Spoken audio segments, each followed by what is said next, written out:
Pembunuhan Brigadir J disebut kejahatan sistematis.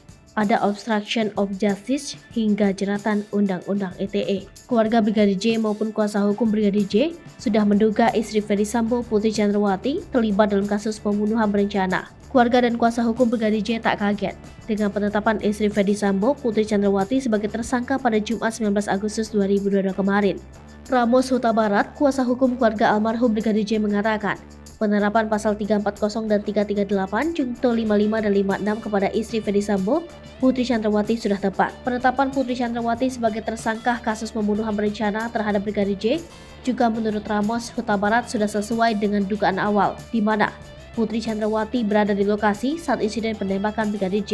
Kemudian juga kata Ramos Huta Barat, Putri Chandrawati diketahui melakukan komunikasi dengan Irjen Ferdy Sambo terkait perkara tersebut. Katanya, komunikasi Putri Chandrawati dan Ferdy Sambo dalam perkara ini menjadi dasar diterapkannya pasal 340 kepada Putri. Kemudian kata Ramos Huta Barat, dengan ditetapkannya Putri Chandrawati sebagai tersangka baru dalam kasus ini yang juga dijerat Undang-Undang ITE membuktikan bahwa kematian Brigadir J merupakan kejahatan yang terstruktur dan sistematis yang juga ditemukan unsur obstruction of justice di dalamnya.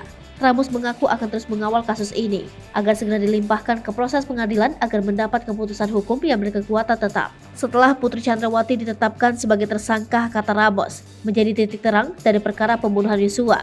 Diketahui, Irwasum Polri melakukan press release perkembangan kasus pembunuhan Brigadir Yosua. Dalam press release ini, Putri dijerat pasal 340 pembunuhan berencana.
Hai pemirsa Sri Popo TV, jangan lupa komen, like, dan subscribe, serta tonton terus berita-berita terupdate lainnya ya.